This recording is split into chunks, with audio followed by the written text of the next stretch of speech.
अस्सलाम वालेकुम औज़ुबिल्लाहि मिनश्शैतानिर्रजीम बिस्मिल्लाहिर्रहमानिर्रहीम कुल रब्बि ज़िदनी इल्मा।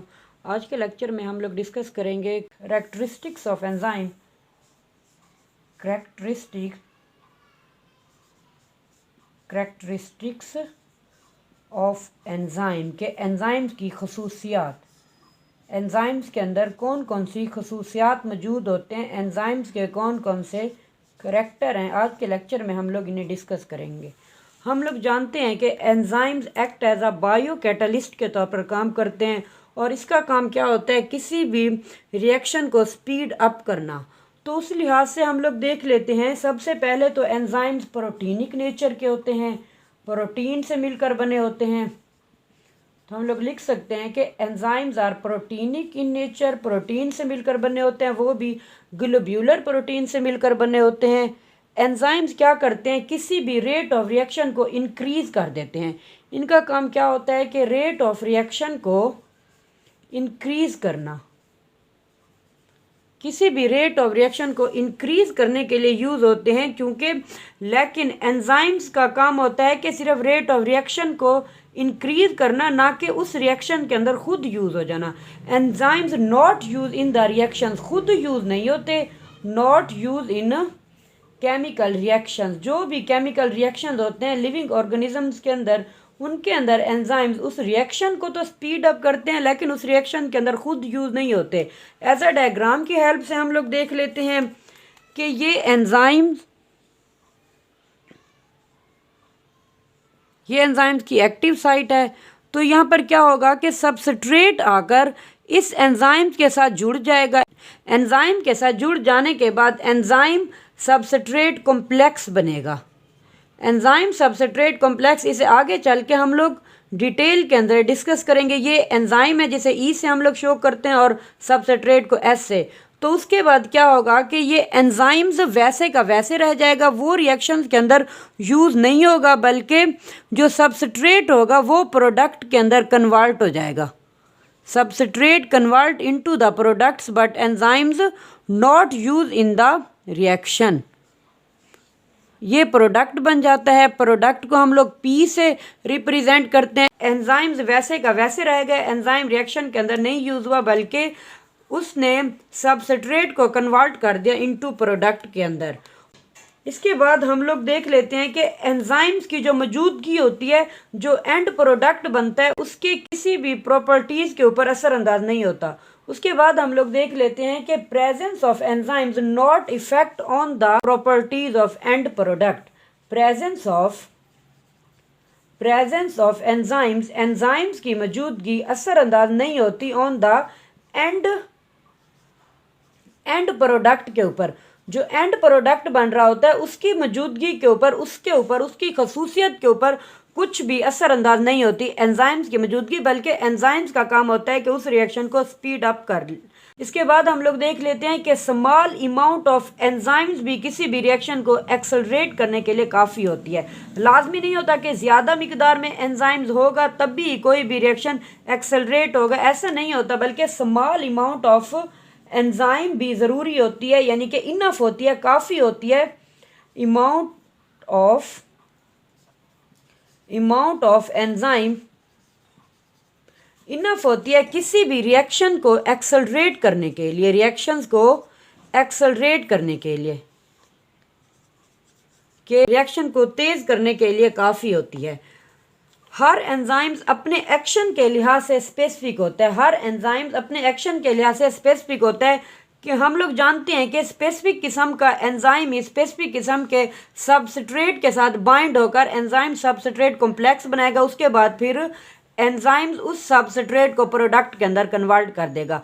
हर एंजाइम अपने एक्शन के लिहाज से स्पेसिफिक होता है और हर एंजाइम ख़ास किस्म के सबस्ट्रेट के ऊपर इफेक्ट करता है। अगर हम लोग स्टमक की बात कर लें तो हमारे स्टमक के अंदर मुख्तलिफ किस्म के एंजाइम मौजूद होते हैं और हर एंजाइम अपना स्पेसिफिक वर्क परफॉर्म कर रहा होता है। जैसे कि स्पेसिफिसिटी ऑफ एंजाइम्स को देखें कि एंजाइम्स अपने एक्शन के लिहाज से स्पेसिफिक होता है, तो हम लोग एंजाइम्स को देखें तो एज अ एग्जाम्पल में हम लोग स्टमक को ले लेते हैं। स्टमक के अंदर जो कि लाइपेज एंजाइम होता है। लाइपेज एंजाइम वो सिर्फ और सिर्फ ब्रेक डाउन कर सकता है, डाइजेस्ट कर सकता है लिपिड को। लाइपेज एंजाइम ओनली लिपिड को ही डाइजेस्ट करने के लिए यूज होगा, उसके अलावा ना तो वो प्रोटीन के ऊपर असरअंदाज होता है और ना ही वो कार्बोहाइड्रेट्स के ऊपर असरअंदाज होता है।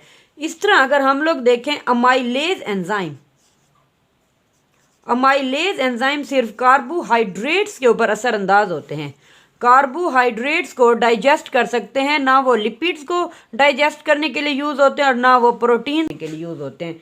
इसी तरह हम लोग देख लें ये जो पेप्सिन एंजाइम होता है, पेप्सिन एंजाइम्स सिर्फ डाइजेस्ट करने के लिए, ब्रेक डाउन करने के लिए यूज होता है प्रोटीन को।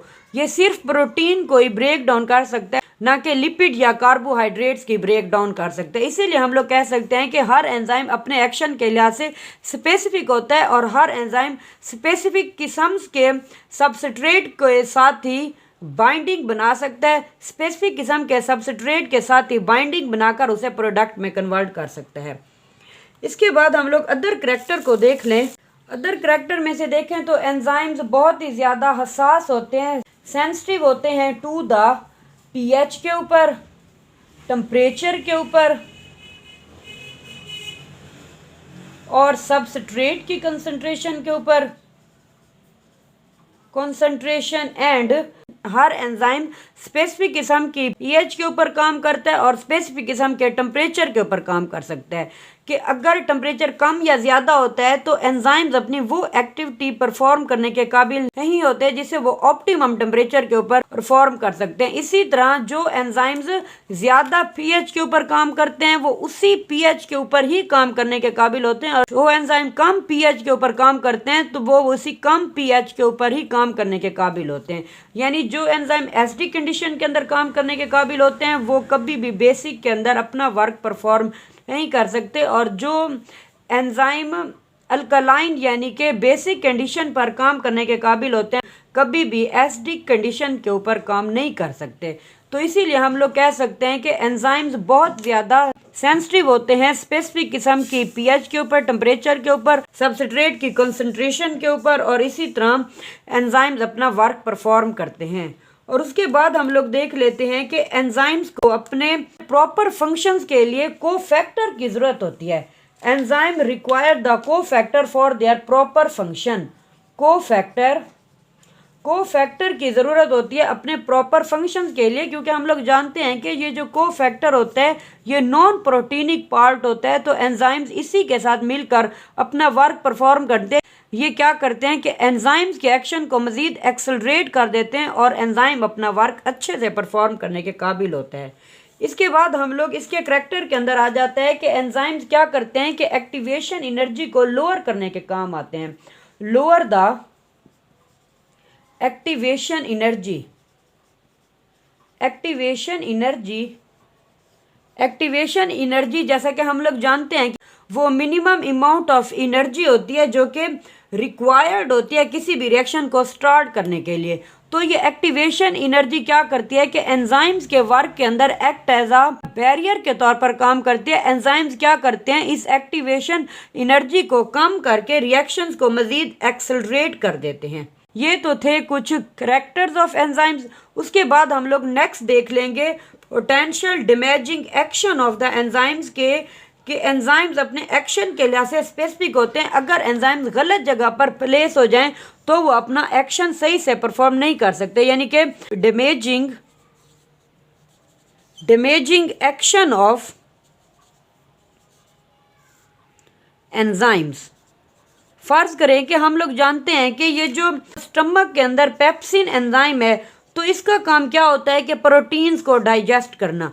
अगर ये रॉन्ग टाइम पर एक्टिव हो जाए यानी कि हमारे स्टमक के अंदर प्रोटीन की मिकदार हो ही ना और ये एंजाइम एक्टिव हो जाए तो ये क्या करेगा कि सेल की जो स्टमक की इंटरनल वाल होंगी उसी को ये डाइजेस्ट करना शुरू कर देगा, क्योंकि इसे प्रोटीन तो मिलेगी नहीं डाइजेस्ट करने के लिए, क्योंकि इसका काम तो होता है प्रोटीन को डाइजेस्ट करना। जब प्रोटीन मिलेगी नहीं तो ये क्या करेगा कि इंटरनल वाल को डाइजेस्ट करना शुरू कर देगा स्टमक की। तो इसकी वजह से मतलब कि हम लोग ये कह सकते हैं कि बाज़ औक़ात अगर एंजाइम्स रॉन्ग प्लेस के ऊपर एक्टिव हो जाए तो वो डैमेज करने वाला इफेक्ट प्रोड्यूस करते हैं। इसीलिए ये जो पेप्सिन एंजाइम होता है ये स्टमक के अंदर इनएक्टिव फॉर्म इसकी होती है पेप्सिनोजिन। ये इसी फॉर्म के अंदर हमेशा मौजूद होता है स्टमक के अंदर। ये इसकी इनएक्टिव फॉर्म है। जब प्रोटीन की मिकदार स्टमक के अंदर ऐड होती है, यानी कि हम लोग ऐसी फूड लेते हैं जिसके अंदर प्रोटीन मौजूद होती है, तो ये इनएक्टिव फॉर्म एंजाइम्स की ये कन्वर्ट हो जाती है एक्टिव फॉर्म पेप्सिन के अंदर, और फिर ये प्रोटीन को डाइजेस्ट करना शुरू कर देते हैं। अगर इस एंजाइम्स को प्रोटीन ना मिले और ये रॉन्ग टाइम पर एक्टिव हो जाए तो ये क्या करेगा कि सेल को डाइजेस्ट करना शुरू कर देगा, कि स्टमक की इंटरनल वॉल को ही डाइजेस्ट करना स्टार्ट कर देगा। Thank you so much for watching my lecture. Next lecture के अंदर इंशाल्लाह हम लोग नेक्स्ट टॉपिक डिटेल में एक्सप्लेन करेंगे। अल्लाह हाफिज़। अगर कोई समझ ना आया तो आप लोग कमेंट बॉक्स में कमेंट करके क्वेश्चन कर सकते हैं। इंशाल्लाह मैं आंसर देने की पूरी कोशिश करूँगी। अल्लाह हाफिज़।